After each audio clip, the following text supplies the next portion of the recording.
Bryophytes के मुख्य लक्षणों की और ब्रायोफाइट का आर्थिक महत्व की, और साथ में हम बात करेंगे ब्रायोफाइट के इकोलॉजिकल इम्पोर्टेंस की। जी हाँ, नमस्कार। मैं doctor Praveen Mohil, assistant professor, आपसे रूबरू हूँ एक आपके एग्ज़ाम के कुछ सवाल से संबंधित वीडियो को लेके। और अगर ये सवाल आपके सामने हैं, जैसे कि थैलस किसको कहते हैं, ब्रायोफाइट के की कैरेक्टर क्या हैं, ब्रायोफाइट के डायग्नोस्टिक फीचर क्या हैं, ब्रायोफाइट का इकोनॉमिक इम्पोर्टेंस क्या है, या फिर इकोलॉजिकल इम्पोर्टेंस क्या है। ध्यान रखिएगा, अगर ये सवाल पहले के क्वेश्चन पेपर में आए हुए हैं तो आप इन पर ज़रूर ध्यान दीजिएगा। थैलस वो प्लांट बॉडी है जिसमें रूट, स्टेम और लीव्स नहीं होती हैं। ये आपने एल्गी में पढ़ा है।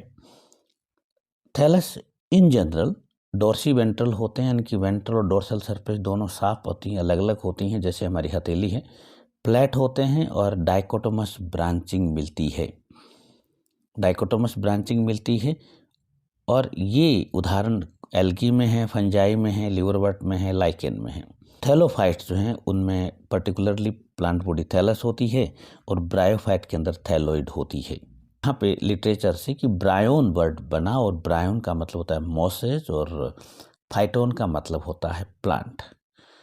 और ये कहाँ मिलते हैं? ये ऐसी जगह पे मिलते हैं जहाँ पर मॉइस्ट और सैडी प्लेसेस हैं, यानी कि छायादार भाग हैं और नमी अधिक है।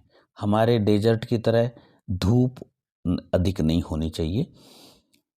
अगली बात कि इनके अंदर वास्तविक जड़ तनापति नहीं होती, यानी कि इनमें किसी प्रकार की कोई रूट नहीं होती। हाँ, रूट की जगह राइजोइड आपको मिलेगा, स्टेम की जगह एक्सिस आपको मिलेगा, और लीव्स नहीं मिलेंगी, बट थैलस है वो लीफ जैसा लुक आपको दे सकता है।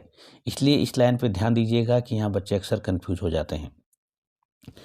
प्लांट बॉडी है वो थैलस लाइक है, यानी कि इसको थैलोइड कहते हैं, याद रखिएगा, इसको थैलोइड प्लांट बॉडी कहते हैं।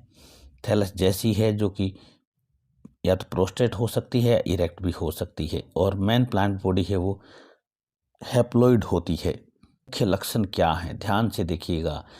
पहला पॉइंट कि इनको एम्फीबियंस कहा जाता है। एम्फीबियन का क्या मतलब है आपने जूलॉजी में पढ़ा है, आपने 11th में पढ़ा है, आपने 12th में पढ़ा है। यहाँ मैं ज़्यादा टाइम नहीं लूँगा। नंबर 2, ये embryophytes particularly non vascular ones, यानी कि ये एम्ब्रियोफाइटा हैं जिसके अंदर नॉन वेस्कुलर यानी कि वेस्कुलर यानी कि जाइलम और फ्लोएम नहीं मिलता। जाइलम और फ्लोएम इनमें नहीं होता।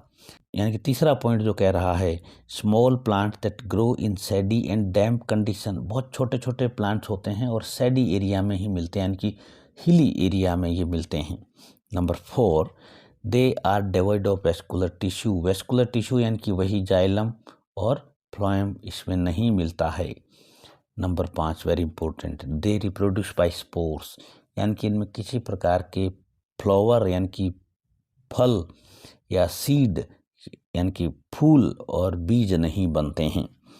Number 6, the plant body is thallus like and prostrate और इरेक्ट। ये टॉपिक रिपीट हो रहा है, यानी कि ये पॉइंट रिपीट हो रहा है विथ राइजोइड्स, यानी कि इसमें राइजोइड मिलेंगे। Bryophytes main plant body is haploid and produce gametes and is thus referred to as a gametophyte, यानी कि जो मेन प्लांट बॉडी जो आपने देखी है लैब में रिक्शिया मार्केट, सारे के सारे गैमेटोफाइट्स हैं। Next point, the male sex organ is called antheridium, जिससे बाइफ्लैजिलेटेड एंथ्रीडिया बनते हैं। लास्ट पॉइंट देखिए कि तकरीबन 20,000 के करीब स्पीसीज हैं। इन सब को हम 3 कैटेगरी में डिवाइड कर देते हैं, लीवरवर्ट, मोसेज और हॉर्नवर्ट।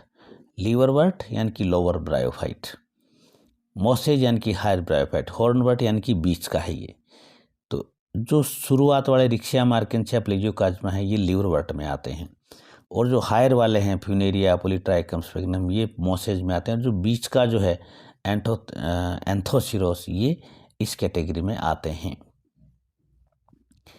अब हमारे 2 एस्पेक्ट हमने जो लिए थे वो ये कि इकोनॉमिक इम्पोर्टेंस और इकोलॉजिकल इम्पोर्टेंस की हम बात करते हैं। अब हम पहले इकोलॉजिकल इम्पोर्टेंस की हम बात करेंगे। इकोलॉजिकल इम्पोर्टेंस में नंबर 1 पे कि ये जो पहले ऑर्गेनिज्म हैं जो कॉलोनी बनाते हैं। Lichens are the first organism to colonise rock, यानी कि जहाँ पे पूरी जो चट्टानें होती हैं, जब सॉइल फॉर्मेशन की जो प्रोसेस है उसमें ये लाइकेन के साथ मिलकर के काम करते हैं। ये बहुत इम्पोर्टेंट चीज़ है। नंबर 2 कि ये सॉइल बाइंडर का काम करते हैं, ये सॉइल बाइंडर का काम करते हैं। नंबर 3 वाटर होल्डिंग कैपेसिटी मिलती है, और वाटर होल्डिंग कैपेसिटी मिलने की वजह से ये इनका जो बोग सक्सेशन के अंदर इम्पोर्टेंट रोल निकल के आता है। नंबर 4 है कि ये सॉइल इरोजन को रोकते हैं, यानी कि सॉइल इरोजन को कंट्रोल करते हैं। कारपेट जैसा आप देखते हो वैसी स्ट्रक्चर बनाते हैं जिससे सॉइल के इरोजन को रोक देते हैं। रन ऑफ वाटर को रोकते हैं ये, क्योंकि वाटर होल्डिंग कैपेसिटी है। और 6 और 7 तो बहुत इम्पोर्टेंट है कि they help in recycling of the nutrients, और they act as a rock builder, यानी कि इसके कुछ जो मेंबर हैं ये रॉक बिल्डर का काम करते हैं, specially calcium bicarbonate rich areas के अंदर। अगर आप MSc में हैं तो इसको एक बार दोबारा पढ़िएगा स्क्रीनशॉट लेकर। सवाल हो तो मेरे को लिख दीजिएगा कमेंट बॉक्स में, मैं इसको फर्दर एक्सप्लेन करूँगा। अगर आप BSc के हैं तो इसको छोड़ सकते हैं। BSc इकोनॉमिक इम्पोर्टेंस में आप इनका जो यूज जो है मेडिसिनल यूज, मेडिसिनल में आपका स्पैगनम, मर्केंशिया, स्पैगनम और पॉलीट्राइकम, ये सारे के सारे मेडिसिनल यूज में आते हैं। आप BSc फर्स्ट ईयर में हैं तो सिर्फ नाम लिख दें प्लांट का, MSc में है तो इसका यूज भी आपको बताना होगा। मैं यहाँ BSc पे फोकस कर रहा हूँ। है पैकेजिंग मटेरियल, यानी कि जो मॉस को सुखाने के बाद ये पैकेजिंग मटेरियल, यानी कि आपने अगर कोई पैकिंग देखी हो जो ऐसे सामान की पैकिंग जो टूटने वाला होता है, जैसे कांच के बर्तन या इस टाइप का, तो उसमें अंदर जो एक घास फूस सा भरा रहता है ना, वैसे ये जो हमारे जो मॉसेस हैं ये काम आते हैं। इसके बाद अगला आ रहा है फूड का। तो फूड के अंदर ये मॉसेस हैं जो फूड के काम आते हैं, हर्बेशियस मैमल्स के लिए और बर्ड्स के लिए। फिर यहाँ पे अगला आ रहा है as indicator of the plant, यानी कि ये सोइल एसिडिक है या नॉन एसिडिक है, इसके इंडिकेटर हैं।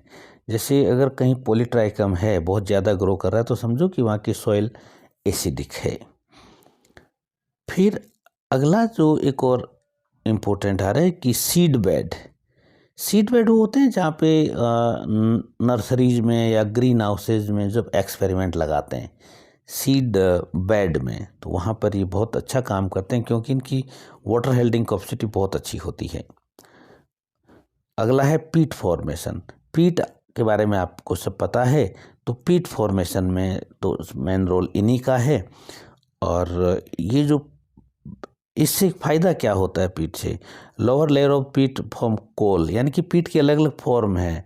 पीट is also used in the production of ethyl alcohol, ammonium sulphate, ammonia, dye, paraffin, ten etcetera, और it improve soil texture in horticulture, यानी कि पीट के बहुत सारे उपयोग हैं। इसको एक बार MSc में है तो आप अलग से पढ़ लीजिएगा ज़रूर। फिर अगला यूज आ रहा है स्टोन फॉर्मेशन में, extensively use as a building stone, जिनमें इनका यूज आता है।